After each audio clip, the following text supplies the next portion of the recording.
अक्सर ये होता है, ये टेस्ट वो टेस्ट, तरह तरह के इतने टेस्ट किए जाते हैं किसी भी चीज़ को लेकर, और अक्सर पेशेंट को ये डर रहता है कि भैया अब तो बिल बढ़ने वाला है।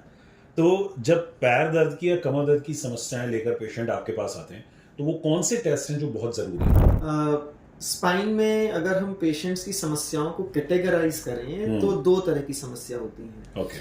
या तो वो पीठ दर्द, कमर दर्द, गर्दन दर्द के साथ आता है, या तो फिर वो नस दबने के कारण झंझनाहट, सुनपन, भारीपन वाली समस्या लेके आता है। ओके। या तो फिर ये दोनों लेके आता है।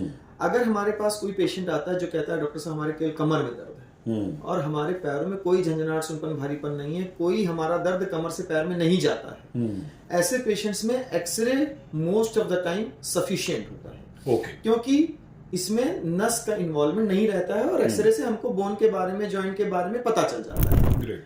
पर अगर वहीं कोई पेशेंट आए जो बोले कि हमारे सर कमर से लेके पूरे पैर में दर्द हो रहा है, झंझनाहट भी है, सुन्नपन भी है, भारीपन भी है, तो ऐसे पेशेंट्स में नस का इन्वॉल्वमेंट होने की संभावना काफी ज्यादा होती है। ओके। और ऐसे पेशेंट्स में एक्सरे और एमआरआई हमको दोनों कराना चाहिए, क्योंकि एक्सरे में हम बोन्स, जॉइंट्स के बारे में देख लेते हैं कि बोन कहीं खिसक तो नहीं रही है, और एमआरआई में हमको क्लियरली समझ में आ जाता है कि नर्व में कितना दबाव है, कैसे दबाव है, क्यों दबाव है। ये सारी चीजें हम जब समझ लेते हैं एक्सरे एमआरआई, तो हमारे लिए इलाज करना बहुत आसान हो जाता है। वंडरफुल। आई थिंक ये आप समझ पा रहे होंगे कि अननेसेसरी के जो टेस्ट कहीं पर यदि आपसे सजेस्ट किए जाते हैं, कहे जाते हैं, तो आप उनसे बच सकते हैं, क्योंकि बहुत स्पेसिफिक डॉक्टर संदीप सर ने आपको बताया है और अवेयर किया है।